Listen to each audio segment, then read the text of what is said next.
الحمد لله نحمده ونستعينه ونستغفره ونؤمن به ونتوكل عليه ونعوذ بالله من شرور أنفسنا ومن سيئات أعمالنا من يهده الله فلا مضل له ومن يضلل فلا هادي له وأشهد أن لا إله إلا الله وحده لا شريك له وأشهد أن محمدا عبده ورسوله أما بعد فإن خير الحديث كتاب الله وخير الهدي هدي محمد صلى الله عليه وسلم وشر الأمور محدثاتها وكل محدثة بدعة وكل بدعة ضلالة وكل ضلالة في النار. أعوذ بالله من الشيطان الرجيم. بسم الله الرحمن الرحيم. ليس كمثله شيء وهو السميع البصير. وقال تعالى قد سمع الله قول التي تجادلك في زوجها وتشتكي إلى الله والله يسمع تحاوركما ان اللہ سمیع بصیر. محترم حاضرین، میں نے خطبہ مسنونہ کے بعد قرآن کی دو آیتیں آپ حضرات کے سامنے پڑھی، تلاوت کی. ان دونوں آیتوں میں اللہ رب العالمین کے دو ناموں کا ذکر ہے، السمیع البصیر. السمیع یعنی سننے والا، البصیر دیکھنے والا. اللہ رب العالمین نے، جیسا کہ آپ نے بار بار سنا ہے، اپنے اسماء الحسنی اور صفات علیہ کا بار بار قرآن مجید میں ذکر کیا. یہ اللہ رب العالمین کی معرفت کے لیے اگر بندہ اللہ کو مانتا ہے، اس کی توحید، اس کی عظمتوں کی بریائی کو قبول کرنا چاہتا ہے اور قبول کرنے کا حکم ہے اسے، تو یہ ممکن نہیں ہے کہ اللہ کے حقوق کو پہچانے، اس کی عظمتوں کا بندہ قائل ہو بغیر اس کے کہ وہ اللہ تبارک و تعالیٰ کے اسماء و صفات کی معرفت حاصل کرے. ایک طرف اللہ تعالیٰ کے یہ اسماء حسنی جو ترجمہ کریں گے بہترین نام، اچھا نہیں سب سے اچھے ناموں کے ذریعے سے، ان اسماء حسنی اور صفات علیہ کے ذریعے سے ہمارے سامنے اللہ تبارک و تعالیٰ کی پہچان اور معرفت ہوتی ہے، اس کی عظمتوں کی بریائی معلوم ہوتی ہے. اور اسی کے ضمن میں اگر بندہ اللہ کے ان ناموں کی معنویت کو، گہرائیوں کو، وسعتوں کو سمجھے اپنی استطاعت کے مطابق، ان کی کیفیت، کنہ اور حقیقت کو سمجھنا ہمارے بس کے باہر ہے. ہماری عقل کا دائرہ محدود ہے. اللہ رب العالمین کی صفات، خصوصیات اور کمال و خوبی کا دائرہ لامحدود ہے. ہم اسے سمجھ نہیں سکتے، لیکن جتنا ہم سمجھ سکتے ہیں، قرآن و حدیث نے جتنا سمجھایا ہے، اگر اس کے مطابق ہم غور و فکر کریں اللہ کے ناموں اور صفات کے معنی اور مفہوم میں، تو اس سے اللہ تبارک و تعالیٰ کی عظمت، اس کی توحید ہمارے دلوں میں مضبوط اور گہری ہوگی. ہر نام کے تعلق سے، جو بھی نام اللہ کے قرآن میں ہیں، حدیثوں میں ہیں، صحیح حدیثوں میں، ان ناموں سے تعلق رکھنے والی خاص عبودیت و بندگی ہے. ہم جو نام اللہ کا مان رہے ہیں کہ اللہ الرزاق ہے، تو اس کی بندگی کا تقاضا یہ ہے کہ روزی کو حاصل کرنے اور مانگنے کی ساری عبودیت، سارے اعمال اللہ کے لیے خاص کیے ہیں. ایسے ہی جتنے نام ہیں اللہ کے، سب کی عبودیت کے کچھ خاص تقاضے ہیں. یہاں آج کے خطبے میں اللہ تعالیٰ کے نام السمیع سے متعلق بات کرنا چاہتا ہوں کہ اللہ تبارک و تعالیٰ ہی السمیع ہے، سننے والا. قرآن مجید میں، احادیث مبارکہ میں، اور آپ دیکھیں گے کہ قرآنی دعائیں، انبیاء کرام علیہ السلام کی دعاؤں میں اس نام کا تذکرہ اور اللہ تبارک و تعالیٰ سے اپنی مراد اور حاجت کو مانگنے میں اس نام کا وسیلہ کثرت سے نظر آئے. ہاں، حضرت ابراہیم، حضرت اسماعیل علیہ السلام نے کعبہ کی تعمیر کی، اس کے بعد کی جو دعا قرآن میں ہے، ربنا تقبل منا انک انت السمیع العلیم، پروردگار، ہمارے پروردگار، ہماری دعا کو، ہمارے عمل کو قبول فرما، دعا کو قبول فرما. انک انت السمیع العلیم، یقیناً تو السمیع ہے، سننے والا ہے. ہماری دعاؤں کو، آوازوں کو تو سن سکتا ہے. علیم، ہماری حالتوں اور نیتوں کو جانتا ہے کہ ہم نے کس لیے، کس نیت کے ساتھ تیرے لیے یہ کام کیا ہے، لہذا تو ہماری حاجتوں کو سن لے. یہ السمیع کا، اللہ رب العالمین کا نام ہمارے لیے اس کی اہمیت بتانے کے لیے اتنا کافی ہے، اور ہماری ضرورت بتانے کے لیے کہ اللہ رب العالمین نے قرآن مجید میں کثرت سے اس کا ذکر کیا ہے. دو آیتیں میں نے پڑھی. لیسا کمثلہ شیء، وَهُوَ السَّمِيعُ الْبَصِيرُ۔ عربی پڑھنے اور طلبہ گرامی جانتے ہیں، طلبہ دین، علوم اسلامیہ کے پڑھنے والے، کہ اہل سنت والجماعت کے ہاں قرآن کی یہ آیت اللہ کے اسماء و صفات کے باب میں دستور کی حیثیت رکھتی ہے، اصول، ایک دستور کے تمام اسماء و صفات جو قرآن و حدیث میں بیان کیے گئے ہیں ثابت ہیں، ان کے بارے میں اس آیت کو دستور مانا جائے۔ اچھی طرح اگر آپ سمجھیں تو بہت ساری چیزیں آپ کی سمجھ میں آ جائے گی۔ پہلا ٹکڑا اس آیت کا پہلا فقرہ کہتا ہے لیسا کمثلہ شیء، اللہ کی طرح کوئی، اللہ کے مثل کوئی چیز نہیں ہے۔ مثلیت، مماثلت کی نفی کی گئی، مثل کے معنی بھی جیسا اور کاف کے معنی بھی جیسا، یہ ڈبل لفظ یا حرف لا کر اللہ رب العالمین نے بات میں تاکید پیدا کی کہ اللہ کے جیسا کوئی ہے ہی نہیں۔ اب اللہ کے جیسا کوئی نہیں ہے تو اس کا یہ مطلب نہیں ہے کہ اللہ تبارک و تعالیٰ کے اندر کوئی صفت ہی نہیں ہے، جیسا کہ اس آیت کے اس ٹکڑے کو لے لینے والوں نے، جہمیہ، معتزلہ اور ان کے ہم مشرب لوگوں نے اس حصے کو پکڑ کے اس کو اہمیت دے دی، بعد والے حصے کو چھوڑ دیا، دوسری آیتوں کو جو اس کے سامنے والی ہیں اس کو نظر انداز کر۔ چنانچہ آیت کا ایک ٹکڑا لے کے گمراہ ہو۔ اور دنیا میں جتنے بدعتی آپ کو ملیں گے، گمراہ فرقے، غلط منہج اور غلط طریقے پہ چلنے والے، ان کی ایک بڑی غلطی آپ کو یہ نظر آئے گی کہ قرآن و حدیث کے دلائل کا ایک پہلو لے لیا، دوسرے کو نظر انداز کر دیا، دوسرے کو لیا تو پہلے کو نظر انداز کر دیا۔ ہاں، اللہ کی مشیت ہی کو جس نے لے لیا کہ سب کچھ اللہ کی مشیت سے کائنات میں ہوتا ہے، تو اس نے تقدیر کا، انسان کے اختیار کا انکار کر دیا، وہ جبریہ ہے۔ تقدیر کے کائنات میں اللہ کی تقدیر سے سب کچھ ہوتا ہے، معاف کیجئے، جو یہ مانتے ہیں وہ قدریہ ہیں، مطلب تقدیر کا انکار کرتے ہیں، کہتے ہیں انسان مجبور محض ہے۔ اور ایک طبقہ کہتا ہے کہ انسان کو پورا اختیار حاصل ہے، تقدیر کوئی چیز ہی نہیں۔ دونوں گمراہ ہیں۔ ایسے ہی اللہ کے اسماء و صفات کے باب میں وہ لوگ جو اللہ تبارک و تعالیٰ کے اسماء و صفات کا انکار کرتے ہیں، تحریف کرتے ہیں، تعویل کرتے ہیں، وہ بھی گمراہ ہیں۔ اور جو مانتے ہیں، مان کر اس کو بندوں اور مخلوق سے تشبیہ اور تمثیل دیتے ہیں، وہ بھی گمراہ ہیں۔ دونوں کفر ہیں۔ اس سلسلے میں آپ کتابیں اٹھائیں گے تو سلف کی بہت ساری عبارتیں ملیں گی۔ نعیم بن حماد رحمہ اللہ، امام بخاری کے استاد، کہتے ہیں کہ جو اللہ تبارک و تعالیٰ نے جو قرآن و حدیث میں اللہ کے نام اور صفات بیان کیے اس کا انکار کرے وہ کافر، اور جو اللہ تعالیٰ کے اسماء و صفات کو بندوں اور مخلوق سے تشبیہ دے وہ بھی کافر۔ دونوں کے بیچ میں اللہ رب العالمین نے اور قرآن و حدیث میں جو صفات و اسماء بیان کیے گئے ان کو ماننا یہ تشبیہ نہیں ہے۔ تو پہلا حصہ لیسا کمثلہ شیء، اللہ کے جیسا کوئی ہے ہی نہیں، کچھ نہیں ہے، کوئی نہیں، اس کے مثل کوئی نہیں، وہ کسی کے مثل نہیں۔ اور اس کے فوراً بعد اللہ نے کہا وَهُوَ السَّمِيعُ الْبَصِيرُ، اور وہ سننے والا، دیکھنے والا ہے، وہ سننے والا، دیکھنے والا ہے۔ اچھی طرح سمجھیں، دونوں آیتوں کے دونوں ٹکڑے کو ملائے تو شارٹ میں ہم کہیں اختصار کے ساتھ کہ وہ سننے والا ہے ایسا کہ اس کے جیسا کوئی نہیں، وہ دیکھنے والا ہے ایسا کہ اس کے جیسا دیکھنے والا کوئی نہیں۔ دونوں کو ملا کے معنی کیے، یعنی سننا، دیکھنا اس کی صفت ہے، السمیع البصیر اس کا نام ہے، لیکن کوئی سننے والا نہیں اس کے جیسا۔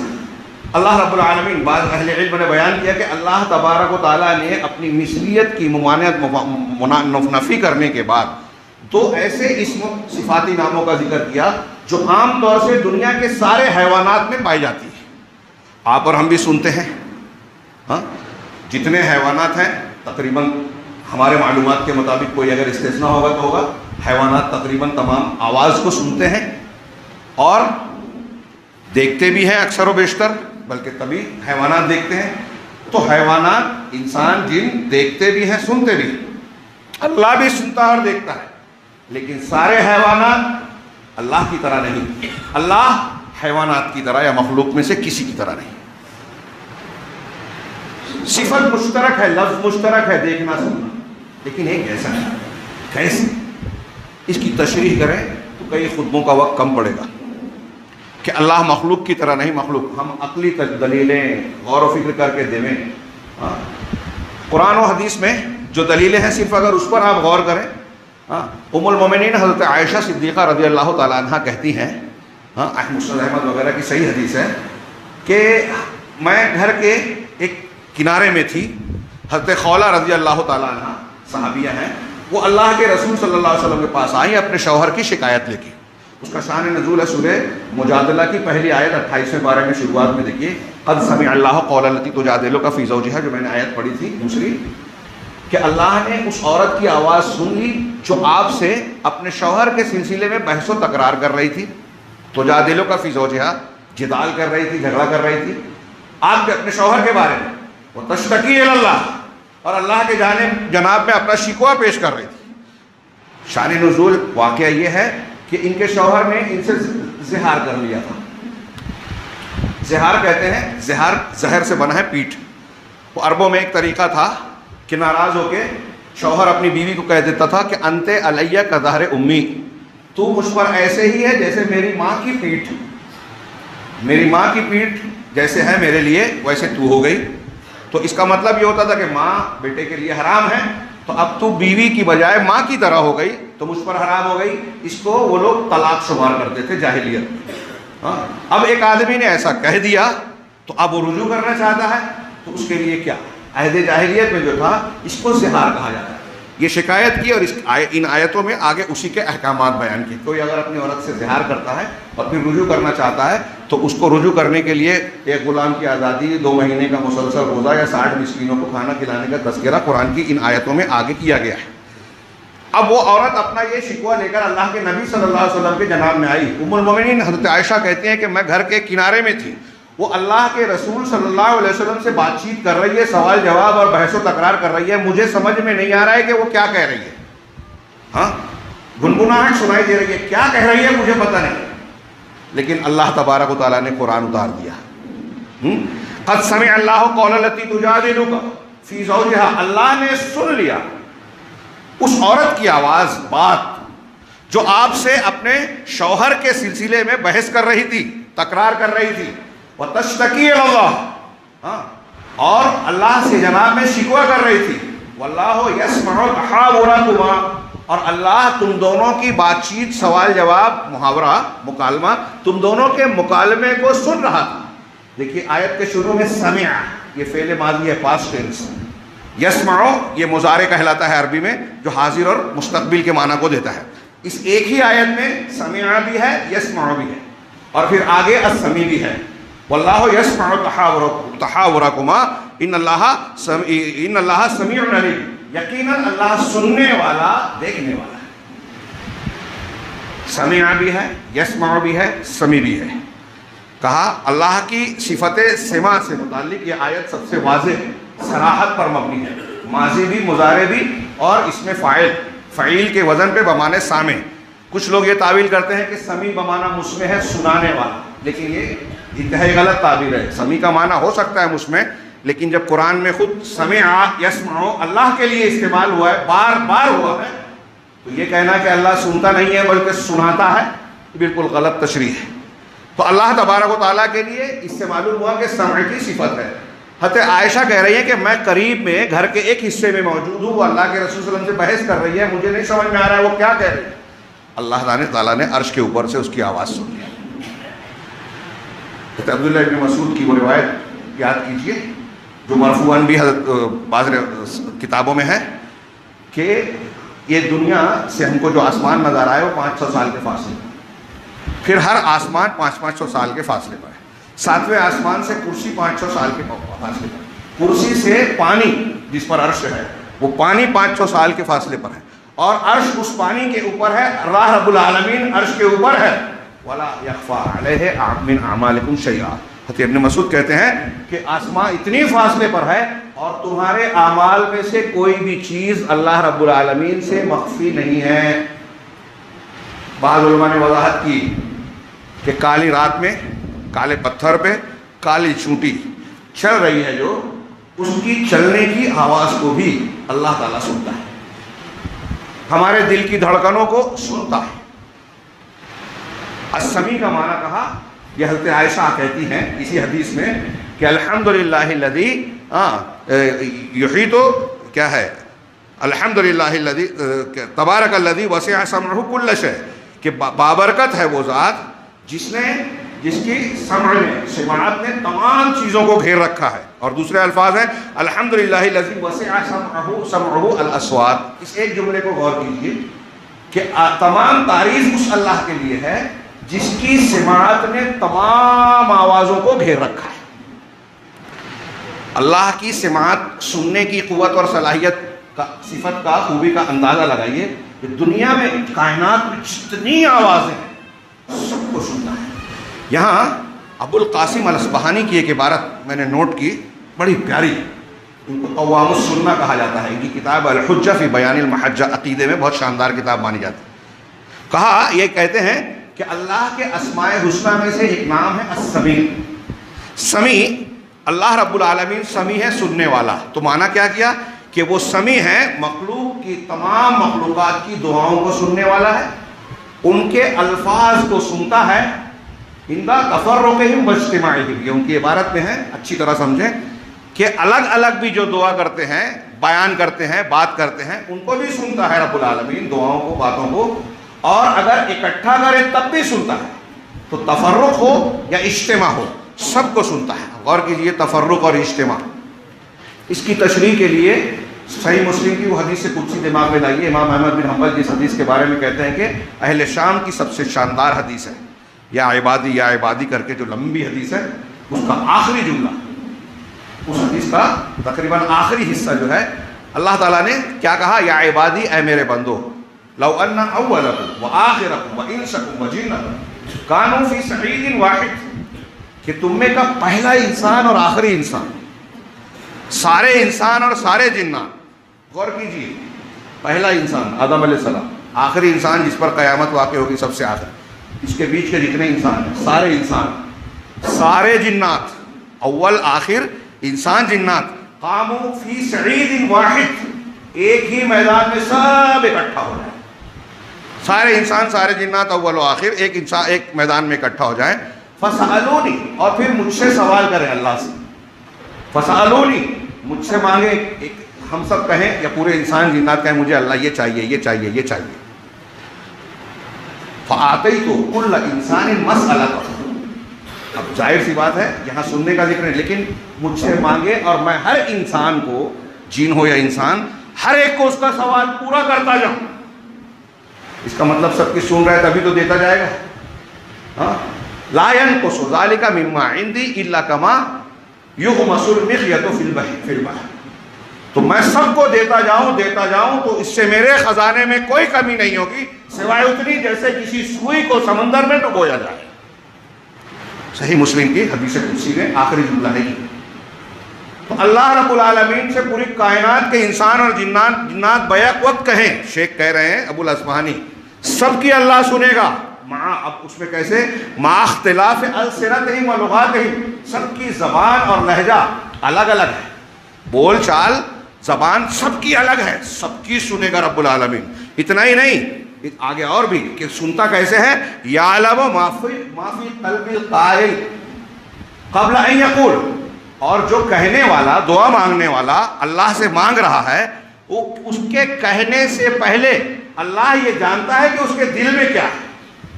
یعلم ما فی قلب القائل، کہنے والے کے دل میں کیا ہے اللہ اسے جانتا ہے. قبل ان یقول، اس کے کہنے سے پہلے. وَيَعْجِزُ الْقَائِلُ عَنِ التَّعْبِيرِ عَنْ مُرَادِهِ. اور اگر کوئی کہنے والا، دعا مانگنے والا اللہ کے جناب میں جو اپنی عرض پیش کر رہا ہے، وہ کہنے والا اگر اپنی مراد، اپنا مقصد اللہ کو پیش نہیں کر پا رہا ہے، بول نہیں پا رہا ہے، مانگنا چاہتا ہے کچھ اور مانگ نہیں پا رہا ہے، گونگا ہے یا بولتا ہے بول نہیں پا رہا ہے، فَيَعْلَمُ اللَّهُ، لیکن اللہ اس کو بھی جان لیتا ہے. فَيُعْطِيهِ الَّذِي فِي قَلْبِهِ، تو اس کے دل میں جو ہے رب العالمین اسے وہ عطا کرتا ہے. اور ایک بات اور، وَالْمَخْلُوقُ يَزُولُ عَنْهُ السَّمْعُ، اور مخلوق ایسے ہے کہ ہم سنتے بھی ہیں تو ہماری سماعت زائل ہوتی ہے، ہماری سماعت زائل ہو جائے گی. کان ہے کل ختم ہو جائے گا. سنتے ہیں بہت کم سنتے ہیں. ہم سنتے ہیں، ابھی آپ میری بات سن رہے ہیں، اس سننے میں بھی فرق ہے. ایک آدمی جتنی توجہ سے سن رہا ہے دوسرا نہیں سن رہا، کہیں اور سوچ رہا ہے کچھ.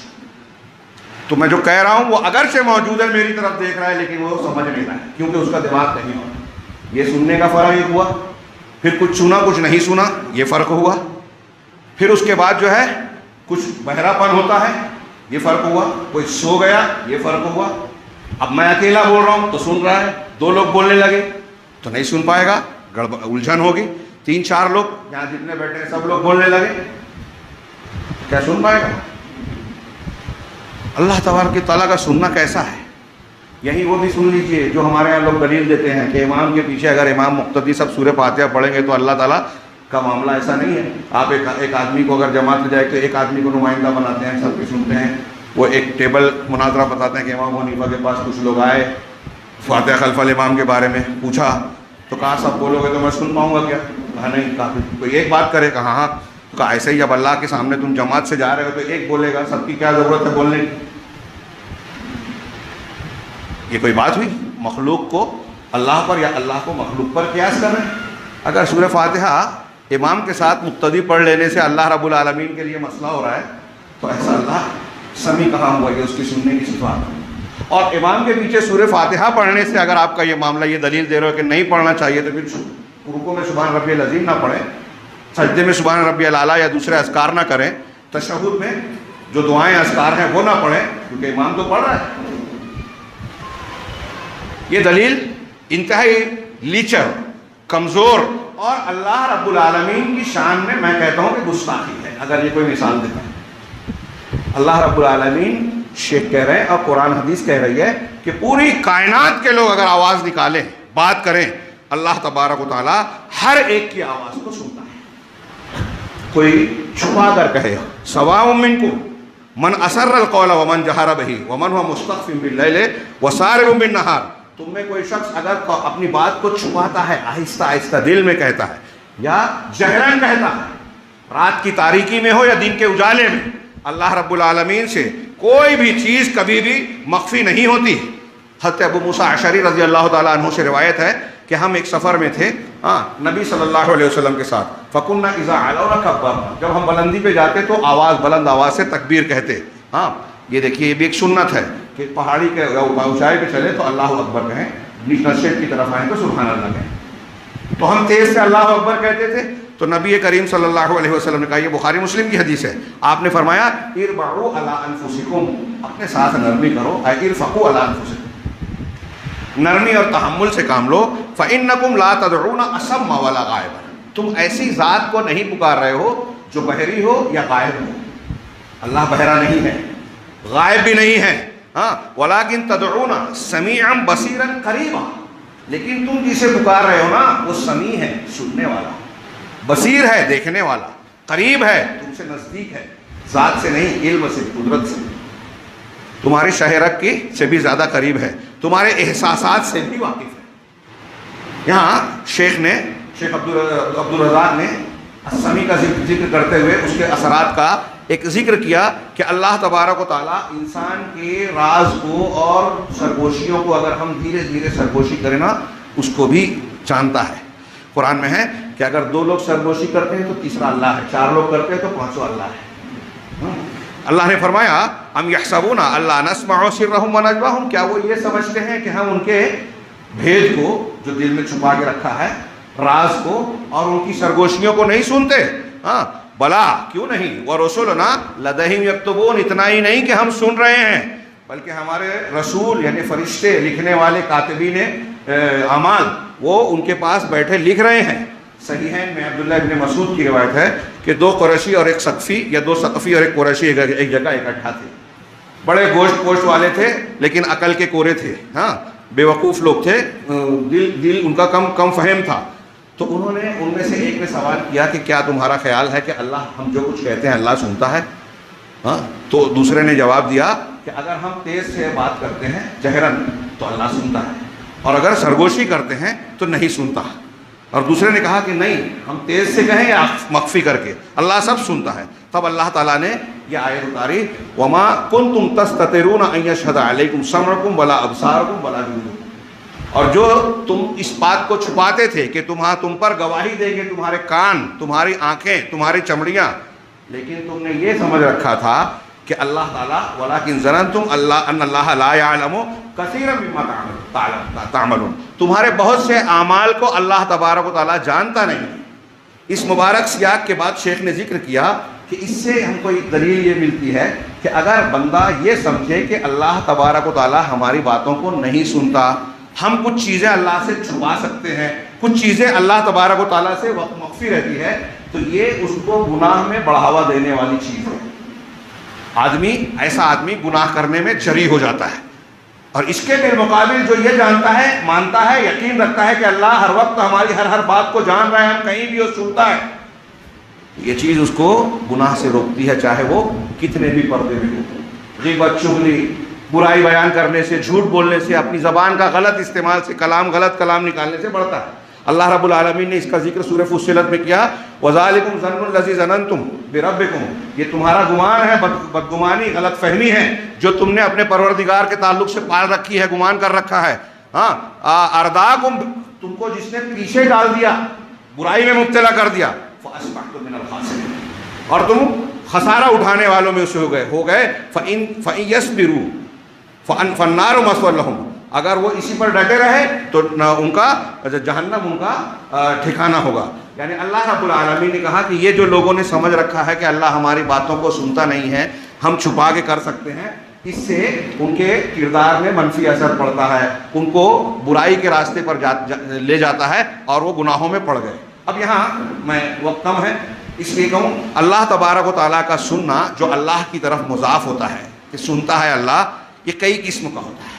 ایک تو یہ کہ وہ سمع یتعلق بالمسموعات، ایک اللہ کو ہم سمیع کہتے ہیں، سننے والا، تو ایک یہ کہ آوازوں کو صرف سننا، وہ چیز جو مسموعات سے تعلق رکھتی ہے، جس کا معنی ہے ادراک الصوت، آواز کو جان لینا، اس کا ادراک کرنا۔ اللہ تعالیٰ کائنات کی ہر چیز کی آواز کو سنتا ہے، یہ ایک معنی ہے۔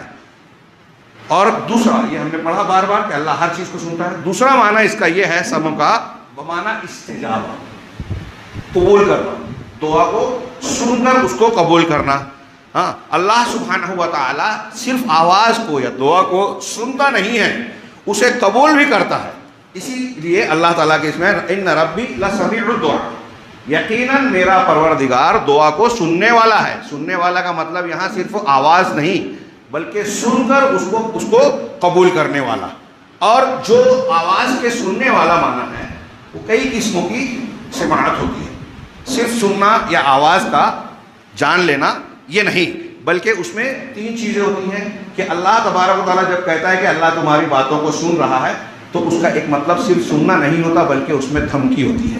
جیسے اللہ تعالیٰ نے کہا ام یحسبون انا لا نسمع سرهم ونجواهم، کیا وہ ایسا سمجھ رہے ہیں کہ ہم ان کے راز کو اور ان کی سرگوشیوں کو سنتے نہیں ہیں؟ یہ دھمکی ہے، سن رہے ہیں۔ چھپ چھپا کے اگر تم گناہ کر رہے ہو، کوئی سازشی بات رچ رہے ہو تو اللہ کے یہاں بچ نہیں پاؤ گے۔ اسی طریقے سے اللہ رب العالمین نے ارشاد فرمایا لقد سمع اللہ قول الذین قالوا ان اللہ فقیر ونحن اغنیاء، اللہ نے ان لوگوں کی بات کو سن لیا جو یہ کہتے ہیں کہ اللہ فقیر ہے، محتاج ہے اور ہم غنی ہیں۔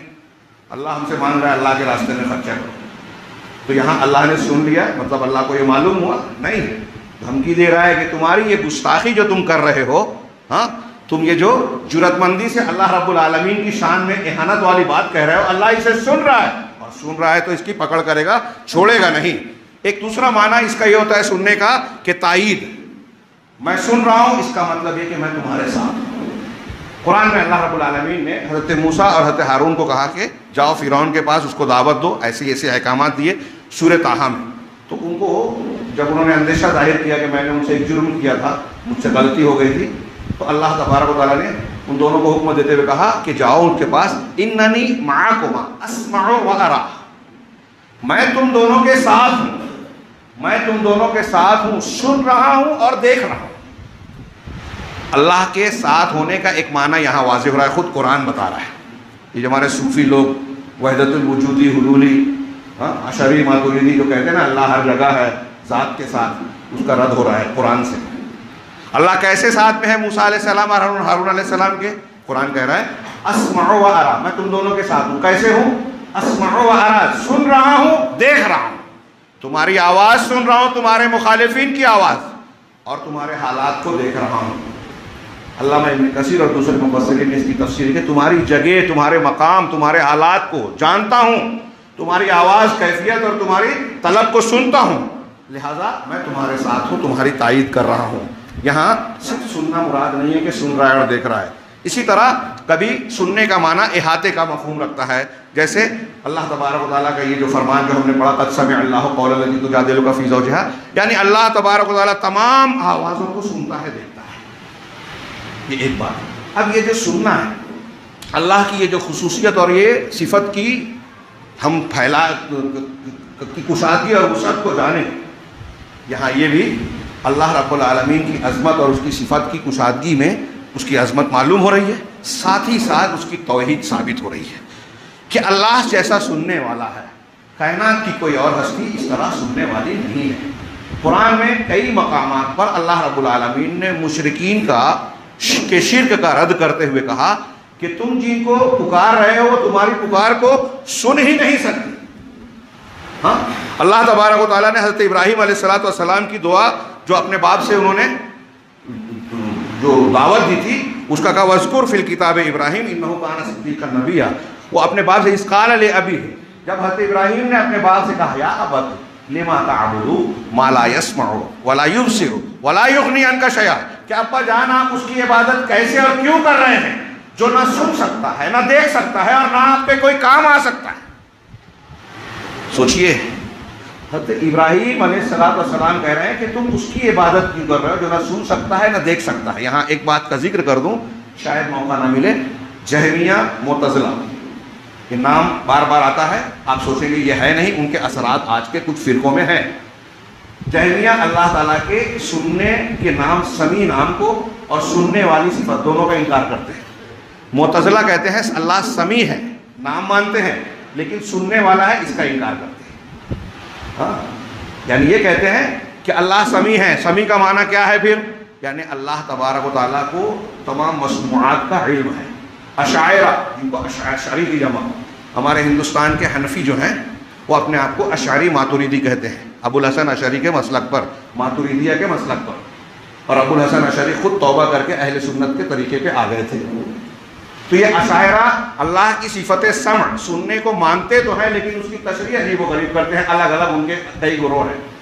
کچھ لوگ کہتے ہیں کہ اللہ تعالیٰ مسموعات کا ادراک کرتا ہے، یہ اس کا معنی یعنی علم رکھتا ہے، یہ اس کا مفہوم ہے سننے کا، مسموعات اور مسموعات اور مبصرات کا ادراک رکھنا یہی سمیع اور بصیر ہے۔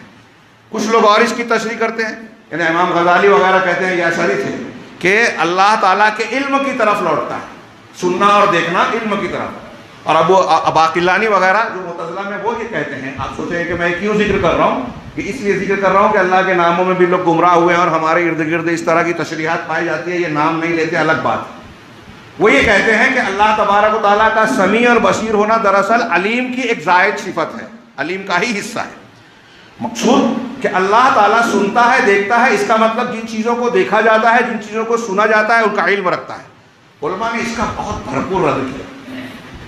شیخ خلیل حراس نے کہا شرح العقیدہ الواسطیہ میں، انہوں نے کہا کہ آپ بتائیے کہ ایک آدمی اندھا ہے، ایک آدمی بہرا ہے، بہرا ہے، سنتا نہیں ہے، لیکن اس کے باوجود سننے والی چیزوں کا علم رکھتا ہے کہ نہیں رکھتا ہے؟ بہرا ہونے کے باوجود سننے والی چیزوں کا علم رکھتا ہے، اندھا ہونے کے باوجود جن چیزوں کو دیکھ نہیں پا رہا ہے اس کا علم رکھتا ہے۔ آسمان کو مانتا ہے نا اندھا بھی، آسمان کو دیکھا ہے، نہیں دیکھ رہا ہے لیکن مان رہا ہے، یعنی علم ہے، رویت نہیں ہے۔ اب آپ اللہ سے کہہ رہے ہو کہ اللہ تبارک و تعالیٰ بصیر سمیع نہیں ہے، علم رکھتا ہے، تو ایسا تو اندھا اور بہرا بھی ہے۔ آپ اللہ رب العالمین کی تعریف کر رہے ہو یا بے عزتی کر رہے ہو؟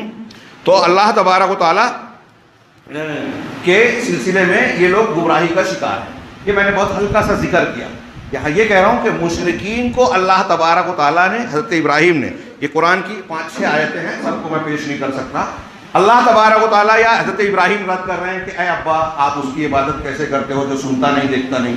اب تھوڑی دیر کے لیے سوچئے کہ حضرت ابراہیم اپنی قوم، اپنے باپ سے کہہ رہے ہیں کہ جو دیکھتا نہیں سنتا نہیں اس کی عبادت، مطلب عبادت اس کی ہونی چاہیے نا جو سنتا ہے دیکھتا ہے۔ اب اگر اللہ تبارک و تعالیٰ بھی سننے کی اور دیکھنے کی صفت اور خوبی سے محروم ہو نہ ہو اس کے اندر، تو اس کا مطلب یہ ہوا کہ حضرت ابراہیم ان سے کہہ رہے ہیں کہ تمہارے بت سنتے نہیں دیکھتے نہیں، ان کو اس لیے مت پوجو کہ وہ سنتے نہیں، اور پھر اللہ کی طرف دعوت دے رہے ہیں، اس کی ذات کی طرف جو وہ بھی مشرکین کہہ سکتے تھے کہ تم جو اس اللہ کی طرف بلا رہے، وہ بھی تو سنتا نہیں دیکھتا نہیں، نہ سننے والے دلیل دے کر اسی کی طرف بلائیں گے جو سننے والا نہیں ہے، کتنی غیر عقلی بات ہوگی۔ تو کہا کہ حضرت ابراہیم نے یہ جو کہا اس سے صاف ظاہر ہے کہ اللہ تبارک و تعالیٰ سننے والا ہے اور اللہ کے علاوہ کوئی سننے والا نہیں۔ کہا ان الذین تدعون من دون اللہ عباد امثالکم فادعوہم فلیستجیبوا لکم ان کنتم صادقین، جن لوگوں کو تم اللہ کے سوا پکارتے ہو نا وہ تمہارے ہی طرح اللہ کے بندے ہیں، حضرت عیسیٰ ہوں، حضرت عزیر ہوں علیہ السلام، دیوی دیوتا ہوں جو ہندو مانتے ہیں، نبی کریم محمد صلی اللہ علیہ وسلم ہوں، اولیاء اور صالحین ہوں، سب اللہ کے بندے ہیں۔ ابھی یہ بات کہہ رہا ہوں، کچھ لوگ کہیں کہ دیکھو گستاخی کر رہے ہیں، یہ قرآن کہہ رہا ہے کہ جن کو تم پکارتے وہ تمہاری طرح اللہ کے بندے ہیں، فادعوہم فلیستجیبوا لکم، لہذا ان کو پکارو، دعا مانگو، وہ تمہاری دعا کو قبول کریں۔ سورہ فاطر میں اللہ تبارک و تعالیٰ نے صاف صاف کہا کہ اگر تم اللہ تبارک و تعالیٰ کے علاوہ جن کو پکارتے ہو کہ یہ تمہاری دعا کو سنتے نہیں ہیں، وَإِن يَسْمَعُوا دُعَاءَكُمْ کیا ہے، اگر سن بھی لے بفرض محال تو قیامت تک تمہاری دعا کا جواب نہیں دے سکتے۔ ایک جگہ نہیں، قرآن کی کئی آیتوں میں یہ مضمون آپ کو ملے گا۔ اس سے معلوم ہوا کہ اللہ تبارک و تعالیٰ سمیع ہے تو دعائیں اس سے کی جائے۔ اب اللہ کی طرح کوئی بھی سمیع نہیں ہے۔ اب اگر کوئی یہ مانتا ہے کہ محمد صلی اللہ علیہ وسلم ہماری محفلوں میں آتے ہیں، کہیں بھی ہم پکارے سنتے ہیں، ہاں شیعہ یہ کہیں کہ 12 امام حضرت علی ایسے ہیں کہ سب کچھ سنتے ہیں، کوئی یہ کہے کہ شیخ عبد القادر جیلانی سب کچھ سنتے ہیں، تو اللہ تبارک و تعالیٰ کو اور مخلوق کو صفت سمع میں سمیع ہونے میں وہ ایک جیسا مان رہا ہے، شرک اکبر کا ارتکاب کر رہا ہے۔ شرک اکبر پر مر گیا تو کبھی جنت میں نہیں جائے گا، کبھی جہنم سے نہیں نکلے گا، ساری نیکیاں برباد ہو جائیں گی۔ یہ میں نہیں، قرآن کہتا ہے۔ اس سے پتہ چلا کہ اللہ کا یہ نام اگر سمیع بھی آئے کہ ایک آدمی اچھے ڈھنگ سے سمجھ لے تو اللہ کے ساتھ کسی پیر کو، کسی ولی کو، کسی نبی کو، کسی فرشتے کو شریک نہیں ٹھہرائے۔ اب اس کا تقاضا اسی بنیاد پر ہم کہہ سکتے ہیں کہ اللہ تبارک و تعالیٰ بندے کی ہر حالت کو جانتا ہے، سنتا ہے۔ یہاں مثالیں دی ہیں، میں نے کہا کہ قرآن کی کئی آیتیں اور کئی حدیثیں۔ حضرت جبرائیل علیہ السلام، حضرت عائشہ نے پوچھا، وہ بخاری کی روایت طائف کا واقعہ، حضرت عائشہ نے پوچھا کہ آپ کو احد سے زیادہ کہیں تکلیف ہوئی؟ تو کہا ہاں، جب میں نے طائف میں ابن عبد العلیل کے بیٹوں کے پاس پیش کیا تو میرا انکار کیا، اور پھر جو کچھ ہوا اس کی تفصیل بیان کی، 2 صفیں لگا کر نبی صلی اللہ علیہ وسلم کو پتھروں سے مارا، لہو لہان کر دیا، آپ تفصیل جانتے ہیں۔ اس کے بعد جب آپ باہر نکلے تو حضرت جبرائیل علیہ السلام آئے، اور حضرت جبرائیل کے جو جملے ہیں اس میں انہوں نے کہا کہ ان اللہ قد سمع قول قومک لک، کہ تمہاری قوم نے تم سے جو جواب دیا، جو بات کہی، اللہ نے اسے سن لیا۔ تمہارا ردو علیہ کا، اور جو تمہارے ساتھ رد عمل کیا، جو پلٹا وہ بھی جانا، اور اللہ نے ملک الجبال کو، پہاڑوں کے فرشتے کو بھیجا ہے۔ آپ کہیں تو ان 2 پہاڑیوں کے درمیان ان کو پیس دیا جائے۔ اللہ نے تمہاری قوم نے جو تم سے جواب دیا، تم کو کہا، اس کو سن لیا ہے۔ اس لیے ایک دعوت دینے والا، سچائی کا ساتھ دینے والا، نیکی پر عمل کرنے والا کبھی مایوس ہو۔ اللہ کی سمع کی صفت اگر ہم مانتے ہیں تو اسی کو پکارا جائے، مانتے ہیں تو یہ یقین رکھا جائے کہ ہماری ایک ایک حرکت کو، وہ جو ایک آواز کو سن رہا ہے، ہمارے دل کی دھڑکنوں اور جذبات کو بھی جانتا ہے۔ اسی لیے یہاں انتہائی اختصار کے ساتھ میں چاہوں گا کہ اللہ تبارک و تعالیٰ کو اگر ہم سمیع مانتے ہیں تو اس کے اثرات ہماری زندگی پہ کیا ہونا چاہیے۔ بہت سی باتیں چھوڑ رہا ہوں وقت کی قلت اور زیادہ ہو جانے کی وجہ سے۔ سب سے پہلے کہ اگر ہم اللہ کو سمیع مانتے ہیں تو اس کی وجہ سے نتیجے میں ہمارے اندر ایمانی حیا، شرم، قوت حیا مضبوط ہوگی، اور کمال مراقبہ، اللہ تبارک و تعالیٰ کا خوف، یعنی جو مراقبہ کہتے ہیں نا، صوفی لوگوں نے جو ایجاد کیا کہ تم اس طرح جیسے اللہ کو دیکھ رہے ہو اور اللہ نہیں تو کم سے کم اللہ دیکھ رہا ہے، تو اس کو انہوں نے بدعت میں ڈالا۔ جو قرآن حدیث میں تھا کہ تصور کرو شیخ کو سامنے بٹھا کے پہلے اس کو دیکھو، پھر غائب کر کے تصور کرو، پھر اللہ کو تصور کرو، نماز پڑھو پہلے شیخ کو تصور سامنے بٹھا کے پھر شیخ کو ہٹا کے، یہ شرک، تصور شیخ والی بات جو ہے، پریکٹس، اس کو سامنے کر کے کہ یہ میرا اللہ ہے، میں اس کو سامنے رکھ کے نماز پڑھ رہا ہوں، پریکٹس کرنے کے لیے۔ کچھ دن کے بعد اس کو ہٹا کے اس کو غیر موجود میں موجود سمجھے، پھر اس کو تصور کے بجائے اللہ کا تصور کرے۔ یہ مراقبہ جو قرآن حدیث میں اللہ کے لیے تھا، اور مراقبہ بمعنی یہ کہ اللہ ہماری نگرانی کر رہا ہے، دیکھ رہا ہے، وہ نگراں ہے، رقیب ہے۔ تو جب ہم کو یہ یقین ہوگا کہ اللہ سمیع ہے تو بندہ یہ یقین رکھے گا کہ اللہ رب العالمین جب ہماری ایک ایک آواز کو سن رہا ہے، ایک ایک بات کو جان رہا ہے، اور یہ پختہ یقین ہوگا، ہم لوگوں کی طرح کچا ایمان نہیں، صحابہ کی طرح، ہاں، تو بندے کے اندر کیا آئے گا کہ وہ اپنے اعضاء و جوارح کو، اپنی آواز اور بات کو اللہ کی مشیت اور اس کے احکامات کے تابع کرے گا، زبان سے گندی اور جھوٹی بات نکالنے سے ڈرے گا، شرمائے گا رب العالمین سے وہ بات کہنے کا کے وقت جب وہ اللہ تعالیٰ کی کوئی ناپسندیدہ، اس کے حکم کے خلاف کوئی بات کہنا چاہے گا۔ بندہ کوشش کرے گا کہ میں زیادہ سے زیادہ اپنی زبان سے ذکر و اذکار کروں، اچھی بات کہوں، قرآن کی تلاوت کروں، بولوں تو سچ بولوں، کسی کی غیبت چغلی نہ کروں، فتنہ اور فساد پھیلانے والی بات نہ کروں، اس لیے کہ میرا رب میری ایک ایک آواز کو سن رہا ہے، نیتوں کو جانتا ہے۔ لہٰذا بندہ جب یہ چیز جانے گا تو اللہ کے غضب سے، اس کی پکڑ سے ڈر کر اپنی زبان کو کنٹرول میں رکھے گا۔ یہ حیا انسان کو ایسے ہر کلمے سے روکے گی جس سے رب العالمین ناراض ہوتا ہے، اور یہ دیکھے گا کہ وہ نیکی کا کام کر رہا ہے یا برائی کا۔ امام حسن بصری کہتے ہیں کہ میں اپنی نگاہ کو کسی چیز کی طرف، اپنی آنکھ سے کوئی چیز دیکھتا نہیں، اور نہ زبان سے کوئی چیز بولتا ہوں، اور نہ اپنے ہاتھ سے کوئی چیز پکڑتا ہوں، نہ ہی اپنے پیروں کو آگے بڑھاتا ہوں، یہاں تک کہ یہ دیکھ لیتا ہوں کہ یہ نیکی کا کام ہے یا برائی کا کام ہے۔ اگر وہ نیکی کا کام ہے تو میں آگے بڑھتا ہوں، برائی ہے تو میں اپنے آپ کو روک لیتا ہوں۔ علامہ ابن رجب نے اس کو نقل کیا ہے، کیونکہ اللہ رب العالمین سب دیکھ رہا ہے، سب سن رہا ہے۔ ہاں، اس معنی کو بیان کرنے والی قرآن کی آیت ایک شیخ نے نقل کی کہ اللہ تعالیٰ نے وصیت کے احکامات بیان کیے تو کہا فَمَن بَدَّلَهُ بَعْدَ مَا سَمِعَهُ، جو شخص وصیت کو سننے کے بعد، ایک آدمی نے وصیت کی مجھ سے کہ میرے بعد ایسا ایسا کرنا، اب اس کا انتقال ہو گیا، ہاں، اب سننے کے بعد میں نے وصیت کو اگر بدلا تو کہہ رہے ہیں فَإِنَّمَا إِثْمُهُ عَلَى الَّذِينَ يُبَدِّلُونَهُ، تو اس کا گناہ ان لوگوں پر ہوگا جو وصیت کو چینج کرتے ہیں، بدلتے ہیں۔ ان اللہ سمیع علیم، یقیناً اللہ سننے والا، دیکھنے والا ہے۔ یہاں جو میرے سامنے کاغذ ہے اس میں شیخ نے تشریح کی، سننے والا ہے، یعنی وصیت کرنے والا جو وصیت کر رہا ہے اللہ اس کو سن رہا ہے، جاننے والا ہے، بدلنے والا جو بدل رہا ہے اس کے کام کو اللہ جان رہا ہے۔ اور جب حقیقی وصیت کو اللہ سن رہا ہے، تمہارے بدلنے کو جان رہا ہے، تو اس پر چھوڑے گا نہیں۔ لہذا یہ چیز انسان کو اس بات کے، اس آیت میں حکم دینے کے بعد اللہ نے کہا اللہ سننے والا، دیکھنے والا ہے، تو کیا مطلب ہے اس کا؟ مضمون سے اس کا تعلق ہے کہ تم وصیت کو بدل رہے ہو تو سوچ لو اللہ جانتا ہے، سنتا ہے، اس سے ساری چیزیں جان رکھی ہے۔ دوسری چیز، اللہ کو اگر ہم سمیع، میں نے اختصار کیا، آگے بڑھ رہا ہوں، اللہ کو سمیع مانتے ہیں تو اس سے اللہ تبارک و تعالیٰ سے امید پیدا ہوگی، ہاں، کہ اللہ رب العالمین نے متنبع کیا ہے کہ جو شخص اس کی اطاعت و فرما برداری کرے گا، اس کے احکام پر چلے گا، تو اللہ اس کی آواز کو، دعا کو سننے والا ہے۔ اور یہ اس بات کا متقاضی ہے کہ جب اللہ ہماری نیکیوں کو، اچھی باتوں کو، ہمارے ذکر و اذکار کو، قرآن کی تلاوت کو سن رہا ہے تو پھر اس کا اجر و ثواب دے گا۔ اللہ جب کہہ رہا ہے کہ میں سن رہا ہوں، ایک استاد اپنے طلبہ سے کہتا ہے کہ تم جو کچھ کر رہا ہو میں دیکھ رہا ہوں، کیا مطلب ہوتا ہے؟ اچھے بچے کو شاباشی ملے گی اور برے کو سزا ملے گی۔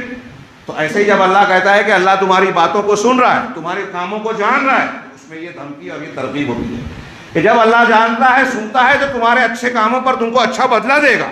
اس سے بندے کے اندر نیکی کی امید اور رجا پیدا ہوگی۔ یہاں انہوں نے مثال دی قرآن سے کہ اللہ تبارک و تعالیٰ نے قتال کا حکم دینے کے ساتھ کہا وَاعْلَمُوا أَنَّ اللَّهَ سَمِيعٌ عَلِيمٌ، اور یہ بات اچھی طرح جان لو کہ اللہ سننے والا، جاننے والا ہے۔ یعنی اگر تم اللہ کے راستے میں قتال کر رہے ہو اور اپنی نیت کو صحیح رکھے ہو تو یہ یقین رکھو کہ تم کو اس کا بدلہ ملے گا۔ اس تیسری چیز، ایک چیز، اگر آدمی کو اللہ تبارک و تعالیٰ کو سمیع مانتا ہے تو اپنی حاجت اور ضرورت کو اللہ کے سامنے رکھے گا، دل کو اسی کے سامنے توڑے گا۔ حاجتوں اور چھوٹی سے چھوٹی ضرورت ہو، بڑی سے بڑی ضرورت ہو، رب العالمین کے جناب میں پیش کرے گا، اس لیے کہ اللہ تعالیٰ کے لیے کوئی بڑی سے بڑی چیز آپ مانگے تو یہ اللہ کے لیے بڑی نہیں ہے۔ مانگو تو اللہ سے مانگو۔ قرآن نے کہا، حدیث میں کہا گیا اللہ سے جنت مانگو نا تو جنت الفردوس مانگو، اس لیے کہ وہ جنت کا سب سے اعلیٰ حصہ ہے، درمیانی حصہ ہے، وہیں سے جنت کی نہریں پھوٹتی ہیں اور اس کے اوپر رحمان کا عرش ہے۔ تو اللہ سے اونچی چیز مانگنا چاہیے، چھوٹی سے چھوٹی چیز بھی مانگی جائے۔ اللہ کے رسول صلی اللہ علیہ وسلم، اب یہاں توحید کی یہ کتنی بڑی دلیل ہے۔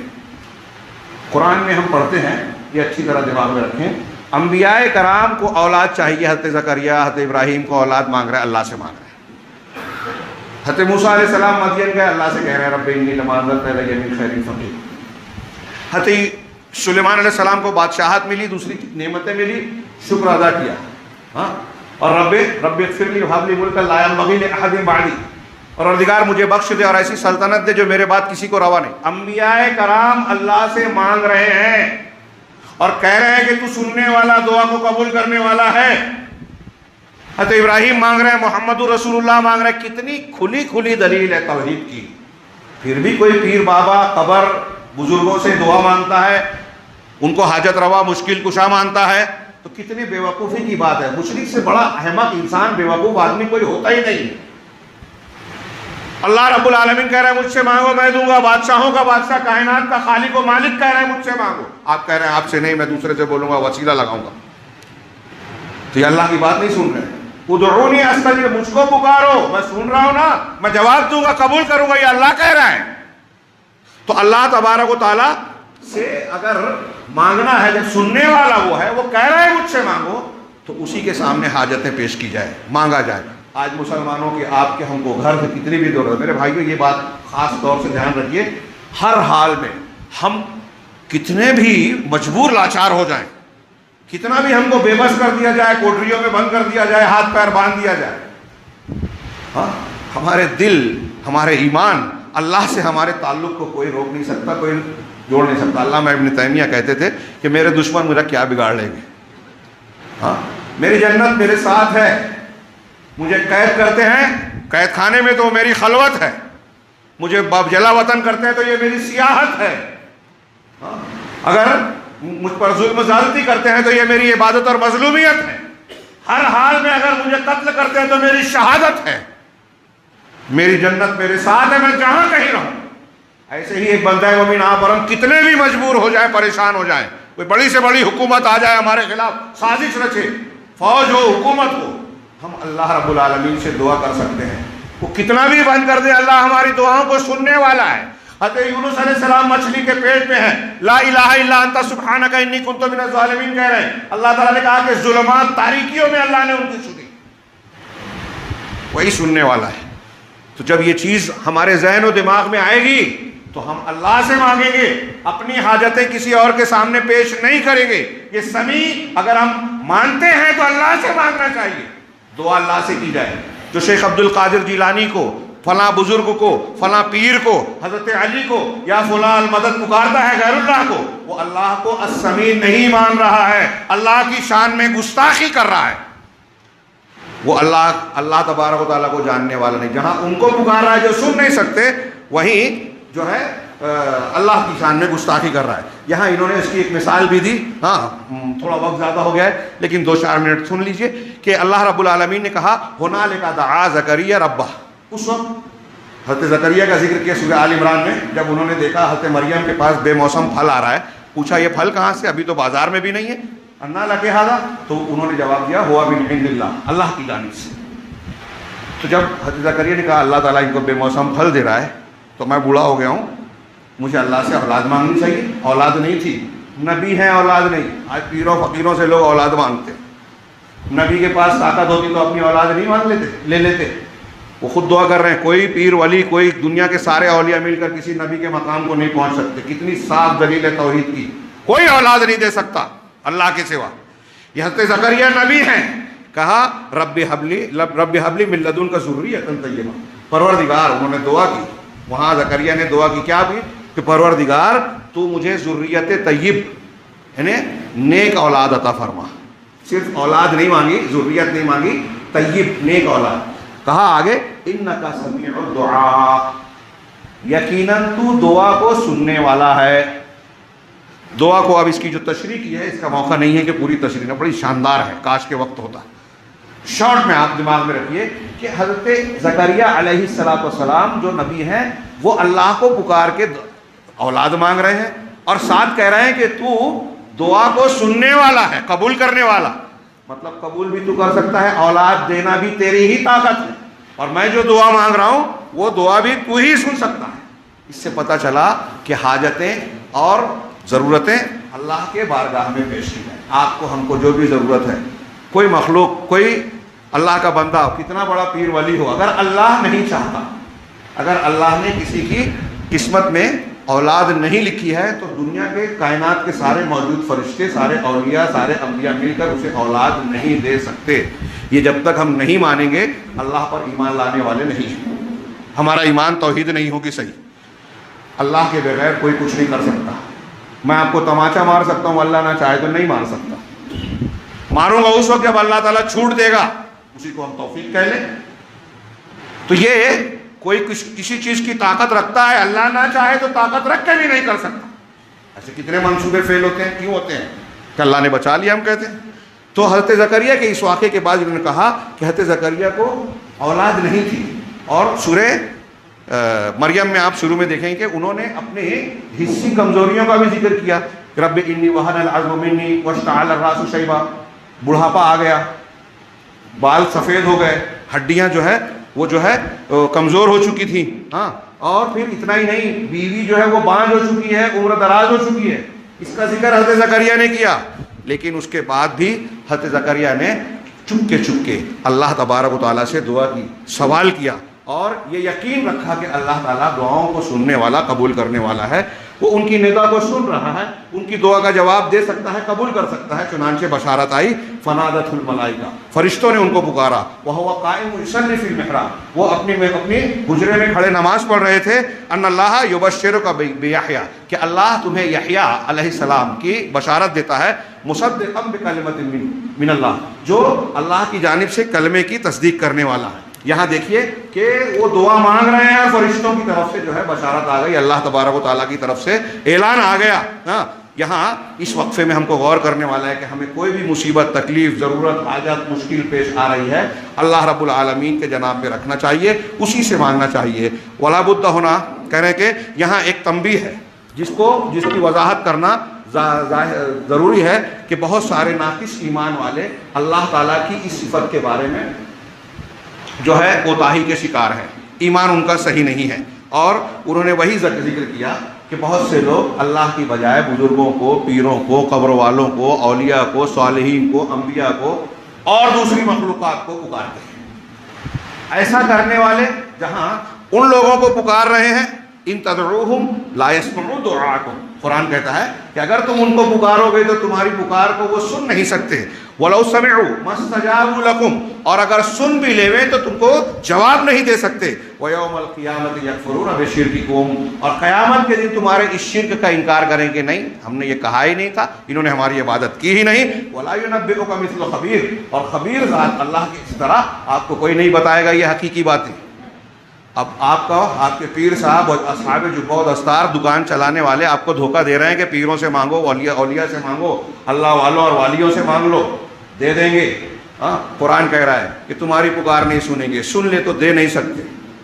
سارا اختیار اللہ کے ہاتھ میں، سننے والا وہ ہے۔ یہ حضرت زکریا علیہ السلام نبی ہوتے ہوئے اللہ سے مانگ رہے ہیں، یہ خصوصیت اور یہ اہمیت، یہ چیز کسی کی نہیں۔ اسی طریقے سے انہوں نے ایک بات کی کہ اللہ تبارک و تعالیٰ کو اگر آپ سمیع مانتے ہو تو اللہ تبارک و تعالیٰ سے ہی جو ہے پناہ اور استعاذہ مانگنا چاہیے۔ قرآن کی آیت ہے وَإِمَّا يَنزَغَنَّكَ مِنَ الشَّيْطَانِ نَزْغٌ فَاسْتَعِذْ بِاللَّهِ، اگر شیطان تم کو کوئی وسوسہ میں مبتلا کرتا ہے تو اللہ کی پناہ طلب کرو، إِنَّهُ سَمِيعٌ عَلِيمٌ، یقیناً وہ سننے والا، جاننے والا ہے، تمہارے حالات سے واقف ہے، اور تم پناہ مانگتے ہو تو اللہ سنتا ہے۔ شیطان کا شر بہت عظیم ہے، دنیا کے سارے شرور فتن شیطان سے جو ہے، شیطان اس کی جڑ ہے۔ اس شر سے بچنے کا سب سے مضبوط ہتھیار یہ دعا ہی ہے، اللہ کی پناہ میں ہی آنا ہے۔ اور اللہ تعالیٰ کہہ رہا ہے کہ شیطان سے بچنے کے لیے اللہ کی پناہ طلب کرو۔ قل اعوذ برب الناس، ملک الناس، اسپیشل ایک سورہ، 3 اللہ کے ناموں کے واسطے سے وسواس الخناس کے شر سے پناہ مانگنے کی تعلیم دی، اور یہ بتایا کہ شیطان کے شر سے آپ کو صرف اور صرف اللہ بچا سکتا ہے۔ یہ اللہ تبارک و تعالیٰ کے سمیع ماننے اور اس کے کچھ تقاضوں کا اختصار کے ساتھ میں نے ذکر کیا۔ اللہ تبارک و تعالیٰ کا نام سمیع ہے، سامع نہیں ہے۔ اللہ تبارک و تعالیٰ سنتا ہے، دیکھتا ہے، لیکن سننے کے ساتھ اللہ تعالیٰ کے لیے اذن، کان، یہ لفظ قرآن حدیث میں نہیں آیا۔ لہٰذا اہل سنت والجماعت کے محقق علماء کرام کہتے ہیں کہ کان کا لفظ قرآن حدیث میں نہیں آیا تو نہیں بولنا چاہیے.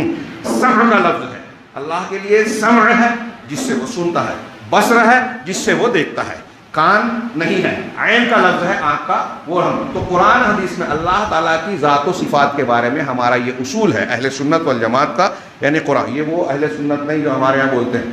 بعد میں بدعتیوں نے اپنے آپ کو اہل سنت بولنا شروع کر دیا. جو بدعت والے ہیں وہ سنت والے کیسے ہوئے؟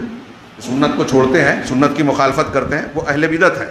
اور اسی لیے ان سے الگ کرنے کے لیے بعد میں سلفی کا لفظ بھی بولا گیا. اور سلفی کا لفظ اللہ کے رسول کی حدیث میں لفظ سلف کا استعمال ہوا ہے، اس کی اپنی تشریح کسی وقت بیان کریں گے. صحابہ تابعین کے یہاں بھی استعمال ہوتا تھا، اور ائمہ بھی اپنے آپ کو یا بہت سارے علماء کو سلفی کہتے تھے. تو بہرحال اللہ رب العالمین نے جو سلف کا یہ طریقہ ہے، قرآن و حدیث کا اصول ہے کہ اللہ کی ذات کے تعلق سے وہی الفاظ استعمال کیے جائیں جو قرآن و حدیث میں آیا ہے، جو نہیں آیا اس سے اجتناب کیا جائے. اور اگر معنی صحیح ہے تو ہم نہ اس کا استعمال کریں نہ اس کا رد کریں. یہ ایک اصول ہے اور اس کی تفصیلات اپنے مقام پر بیان کی جا سکتی ہے. ہمارے ہاں کچھ لوگ اس طرح کی اور بھی باتیں کہتے ہیں. اکثر میں نے سنا ہے بہت سے لوگ کہتے ہیں کہ اللہ آسمان پہ بیٹھا ہے.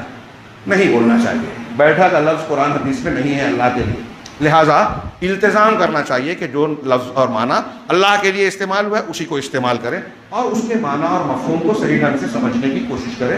جیسے آج ہم نے ایک نام کو جانا، وہ بھی بہت اختصار کے ساتھ، کہ اللہ کا نام ہے سمیع اور اس کی صفت ہے سننا. کائنات کی ہر آواز کو سنتا ہے. آپ دل سے اخلاص سے اللہ کو پکاریں. اللہ تبارک و تعالیٰ کا وعدہ ہے کہ وہ آپ کی پکار کو ضرور سنے گا. مسلمانوں کے مسائل کے، ہمارے گھر سے لے کے آخرت، دنیا سے لے کے آخرت تک مسائل کے حل کا مرجع صرف اللہ ہی ہے.